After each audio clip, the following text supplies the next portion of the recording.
Caroline Flack, how's it going? It's Mick here. Remember me? You don't remember me. Anyway, Kaz, I need your help, right? Ages ago, I sent an application to join this year's Love Island, and I've had no reply. Yeah. They threw it away and burnt it. Why can't I go on Love Island? It's not fair. I'm too old, unattractive, moobs. All right, stop. I'm not talking to you anymore. Is this thing on? Welcome back to Big Mouth, and fancy seeing you here in June. I very welcome my friends, and especially my enemies. Are you ready? Have you heard that on the 2nd of June, this year's Love Island UK kicks off, and this will be the official YouTube channel to hear everything Love Island. All right, it's not official, it's not rubber stamped by ITV, but like it or not, I don't care if they like it or not. I'll be covering Love Island, so this is how it's going to work. I'm hoping I'll be able to preview each episode that goes out. So I'll be talking about the episode and my predictions before the episode goes out. And as soon as it happens, I will be recording a video. Now, unfortunately, I can't do live videos because I've got this rubbish Lenovo computer that is refusing to do live vids. So I will do a short reaction vid after each episode. So there'll be lots of Love Island talk here. So if you kind of just found me by accident, please subscribe. Please tell your mates. Not only are we going to be talking about Love Island, but I'm not just going to be giving you gossip and information. You're going to get something very few people will give you.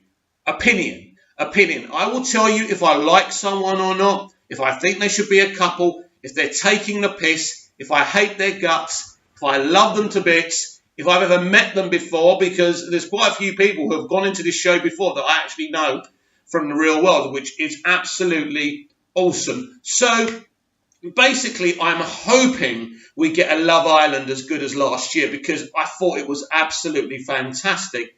And you know, when last year started, when every year starts, you kind of think it's not going to be as good as last year, is it? So you kind of had Georgia and Josh, was it Josh Denzel, right? So they looked like a boring young couple getting together. You didn't think much of Georgia at first, and only until he went on to the other island, dumped her for, is it Kaz, was it? And then when she started to kick off, you know, Love Island, last year's Love Island was just amazing. And she was great quality. She was freaking batshit crazy, wasn't she? But she was great telly, and that's why I like her. That's why I follow her on Instagram and Twitter and all of that. Ignore that. No, it's too late now. It's too late now. I'm not picking up the phone again. We're not going on a date. Go away. Anyway, right, just ignore the phone. It'll go away. So basically, Georgia was kind of, for me, the highlight of Love Island 2018. She was absolutely amazing. You don't have to like her. You don't have to think she's a decent, moral human being. I mean, all the loyal stuff was hilarious, and it's all banter, isn't it? Who knows how scripted Love Island is, or how real it is, if they're not just amateur actors with fake names. They probably are. But for me, it's about the entertainment. It's like when you watch Coronation Street or EastEnders or Hollyoaks or Emmerdale, right? You're invested in those characters. When you go down the pub, you talk about them. You know they're not real, but you're still kind of invested on one character or the other. And, you know, so Love Island doesn't actually have to be real. Also, I want to say, a serious note, a couple of people have killed themselves who have been on the show before. Let me just be clear here.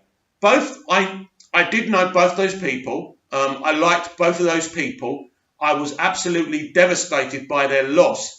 But at the end of the day, right, and it's difficult because you leave this show and then because there's no training. They talk about no aftercare, but it's not just that. When an ordinary person goes into a show like this, they're not prepared for it. It's not actually being on the show. It's what you're faced with on social media. The hatred, the jealousy, the adulation. It's hard to deal with. And I think aftercare is important. It absolutely is important. The only way you can have good aftercare is if you prepare them before they leave. Prepare them for what they're going to get. That's all you can do. The problem is nothing can prepare you for what's about to happen to you, because I won an Iron Apple reality show here in Cyprus, And I remember living in the UK all my life. I've come here in Cyprus to live a couple of times, but I moved back because I wanted to be with my mates and my family and my life, So I went back to the UK and I was living in a shared accommodation. I had health issues. I had erupted ulcers. I fell out with my mates for 20 years. And my mum called me and said, look, both my parents are disabled, right? And basically, this is their home. It's a very big mansion. There's 2 properties on this mansion, on this land, should I say.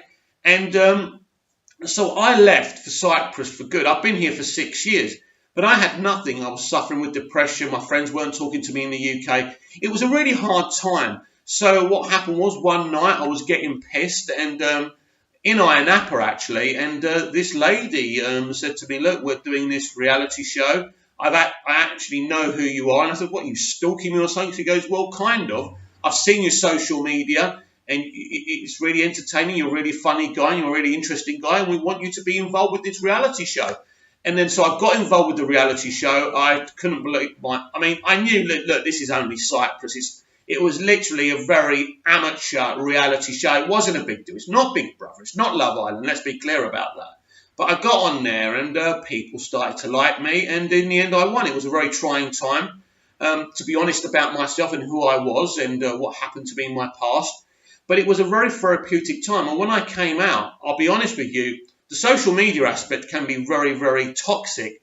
But when I was going, and when I do it now, when I go clubbing every night, in Ayia Napa, it's, hi Mick, it's so friendly and it's just beautiful. So apart from some of the stuff that goes on social media, for me, it changed my life. It gave me confidence and it was a beautiful thing.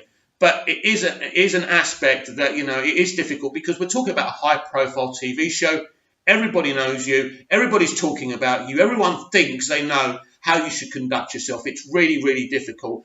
And I appreciate that. And I speak to a lot of people from reality TV from the UK and even in America. And it really, really is hard. And I know you're thinking, oh, poor celebrities. But you know what? It isn't as glamorous and glitz. And the money isn't as much there as you think it is. It's not what you think. But people want to be famous and they take the opportunity. And you can't really blame them for that. So anyway, back to this year. I'm really, as I say, really, really pumped. 2nd of June. It's back after the Champions League final, I think, and it's really, really, I'm really buzzed. And as I say, really, last year, Georgia really brought this show to another level because of her insanity. She really is batshit crazy and insane, but we need characters like that this year because the point of Love Island, right, isn't just the couples getting together, because when you look at the couples, is there actually any of the couples together from last year? I don't think they are. I think, Danny Dyer has split up with her guy, right? Which I find freaking hilarious. I knew it, right? I freaking well knew those two shouldn't have won it. And they bloody won it. And they split up. And there's been rumours of her, I don't know, cheating. People are getting at her goat. Because the thing is, for me, though, it doesn't bother me. I wouldn't go attacking Danny. I particularly didn't warm to Danny on the show. I didn't really like her. I thought she was a bit of a... she was kind of the moral compass, but for me, that was just bullshit. Jack and Danny should not have won. Now, I like Jack. Jack was a really friendly guy, and I thought he was amazing. But there was a lot of great narratives from last year's Love Island. Alex was the guy we wanted to win, but unfortunately, there wasn't a good partner for him, so he couldn't win. I mean, is it Alexa? I can't remember, right? But whatever her name was, they kind of got together, but I didn't trust her either. If Alex actually had a good female to get with, he would have won it, and he should have won it. And congratulations, Alex. He actually has got a girlfriend now, or fiance. He's doing really well. He's the guy I like. He's out there, talking about mental health. He's a good guy. He's very rare. As I say, I mix with a lot of people from reality TV. There's no one like Alex, down to earth, really nice guy. So as I say, there was a lot of great narratives, but actually Alex was kind of the Rocky story, the underdog, wasn't he? We all wanted him to win the show with a great girl, but it couldn't happen because there wasn't really anyone great for him. Because the funny thing is, everyone was just there to become famous. Alex was actually there to fall in love. In a way, naive me, not naive me, kind of whatever the word for it is kind of laughing about that. But it was really refreshing to have someone there for what the show is supposed to be. But obviously, it's there for the drama, for, seeing these beautiful people in bathing suits. It's all fun. And I did actually listen to this, right. In the middle of last year's, I did apply for last year's Love Island. But look, I'm an ugly bastard. I'm 46 and an ugly bastard. I'm never getting on Love Island. But I would have served them the drinks, man. It would have been fun. So I want to know in the comments down below, what was your highlights of last year? What are your hopes and dreams for this year's Love Island? And one more thing about the suicides. As I say, I knew the people who ended their lives. It's very, very tragic. And I think about them all. I think about everyone who ends their lives and suffers with depression. It's a thing we have to get on top of. But I would be devastated if Love Island was ever cancelled. I think it's a great show. I think nobody who runs these shows purposely mistreats people so they end up messed up. But the problem is, once you go on them, it's difficult and you need as much support as possible. So I'm looking forward to meeting all the guys and girls in this year's Love Island. I can't wait to be talking to them, and it's going to be very, very exciting. And me and you are going to be here together on this journey. Bring on the 2nd of June. Every night I'll be here reacting to what's going on. My preview vids as well. Love Island here on Big Mouth.